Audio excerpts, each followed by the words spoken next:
हम कर रहे हैं NISM 5D की तैयारी, SIF डिस्ट्रीब्यूटर एग्जामिनेशन की।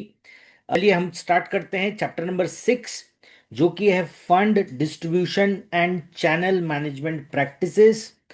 हम MCQ के जरिए चैप्टर को समझने की कोशिश कर रहे हैं। तो चलिए स्टार्ट करते हैं क्वेश्चन नंबर 1 से। A mutual fund distributor primarily helps an investor by a managing the scheme portfolio, B selecting stocks for the scheme, C assessing the investor's financial goals and recommending suitable mutual fund schemes, D deciding the NAV। ये जो chapter है ये distribution और channels के बारे में है, distribution channels के बारे में है। तो यहाँ पर क्वेश्चन ही स्टार्ट हो रहा है कि भाई म्यूचुअल फंड का जो डिस्ट्रीब्यूटर होता है वो इन्वेस्टर को कैसे हेल्प करता है। तो उसकी स्कीम पोर्टफोलियो को मैनेज करना उसका काम नहीं है, स्टॉक्स को सिलेक्ट करना उसका काम नहीं है, नैव डिसाइड करना उसका काम नहीं है। तो उसका काम क्या है? ऑप्शन नंबर सी है आपका करेक्ट आंसर। वो होता है assessing the investors financial goals and recommending suitable mutual fund schemes. तो ये उसका काम है और ये काम उसको करना होता है अपने इन्वेस्टर के लिए। तो ये जो हमने लिया है ये टॉपिक है role of mutual fund distributor. Difficulty level average है, एग्जाम प्रोबेबिलिटी हाई है, कंसेप्चुअल क्वेश्चन है।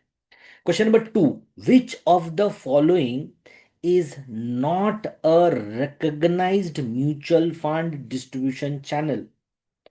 इनमें से ऐसा कौन से चैनल है जो रिकॉग्नाइज नहीं है डिस्ट्रीब्यूशन के लिए?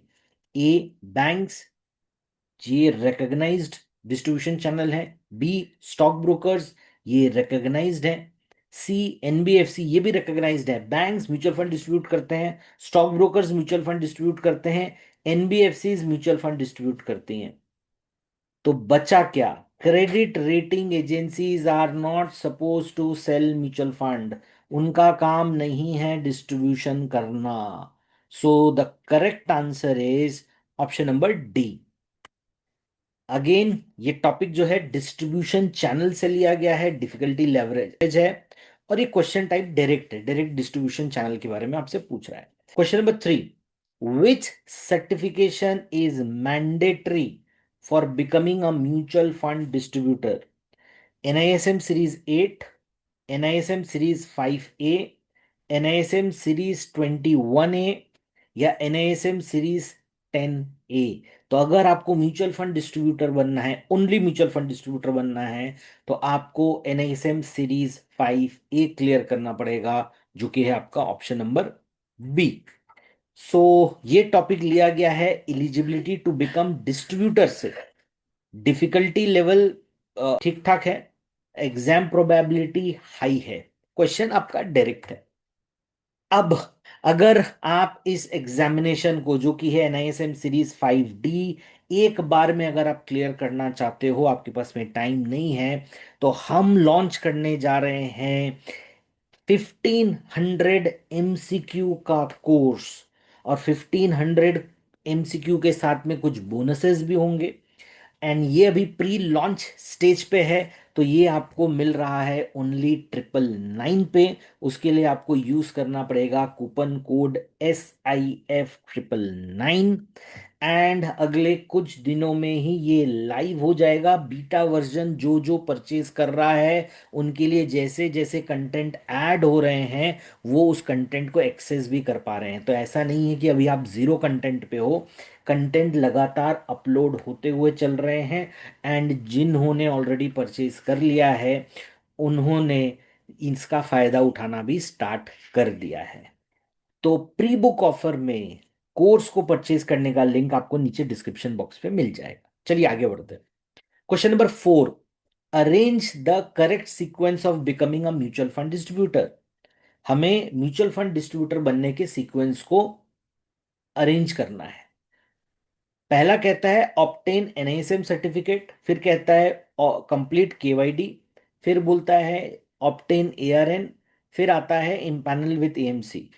तो इसकी शुरुआत कैसी होती है डिस्ट्रीब्यूटर बनने की? पहले आप एक NISM का सर्टिफिकेशन देते हो, फिर नो योर डिस्ट्रीब्यूटर करते हो, फिर आप एक एआरएन आपको मिलता है और उसके बाद आप एएमसी के पास जाते हो। तो ये सीक्वेंस क्या है, ये सीक्वेंस जो है एंटायरली करेक्ट है। So the sequence is 1 2 3 4। So the correct answer is option number A. ये टॉपिक लिया गया है एआरएन एंड केवाईडी से। डिफिकल्टी लेवल ठीक ठाक है और एग्जाम प्रोबेबिलिटी भी हाई है। स्टेटमेंट बेस्ड क्वेश्चन है। Question number 5। Employees of bank and institutions distributing mutual funds are required to obtain. जो एम्प्लॉइज होते हैं बैंक्स या किसी भी इंस्टीट्यूशन के, जो म्यूचुअल फंड डिस्ट्रीब्यूट करते हैं, उन्हें क्या करना पड़ता है, क्या लेना पड़ता है? Separate ARN? जी नहीं। सी पैन प्लस? जी नहीं। D can? नहीं। उन्हें लेना पड़ता है ईयूआईएन। राइट। तो ये एम्प्लॉय का यूनिक आइडेंटिफिकेशन नंबर होता है। So the correct answer is option number B. ये टॉपिक लिया गया है ईयूआईएन। ईयूआईएन अपने आप में एक टॉपिक है। Question number 6. As per current SEBI regulations, mutual fund distributors are compensated mainly through A. Upfront commission, B. Entry load, C. Exit load या D. Trail commission। तो अभी जो सेबी के रेगुलेशंस हैं, म्यूचुअल फंड डिस्ट्रीब्यूटर्स को जो मिलता है वो मिलता है trail commission. So the correct answer is option number D. ये जो टॉपिक है ये ट्रेल कमीशन से इसे लिया गया है इस क्वेश्चन को। Question number 7 again trail commission से है। Trail commission for distributor is calculated on. Trail commission जो होता है वो किस पे कैलकुलेट होता है? A. Original investment amount, B. Purchase NAV, C. Daily asset under management या D. Number of SIP installment. तो जो ट्रेल कमीशन होता है वो होता है एयूएम के ऊपर। So the correct answer is option number C. इसे लिया गया है ट्रेल कमीशन कैलकुलेशन टॉपिक से। ठीक है। Question number 8। SEBI requires mutual fund to disclose distributor commission when a distributor satisfies certain criteria. Which of the following is one such criteria? More than 20 branches, more than 20 point of presence, more than 20 employees या more than 20 AMC।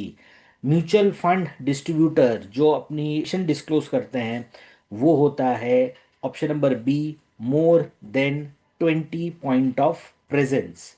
ये लिया गया है topic commission disclosure से। Question number 9 statement based है। कौन सा statement correct है? Simply A, a mutual fund distributor call himself an investment adviser, बिल्कुल भी नहीं, ये स्ट्रिक्टली नो नो है। B, a person can simultaneously earn advisory fee and distributor commission for the same activity. जी नहीं। Option C, a mutual fund distributor can not represent himself as an investment adviser.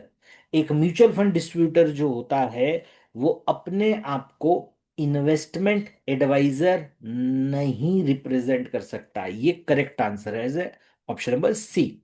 ये topic लिया गया है distributor versus investment adviser topic से। Question number 10।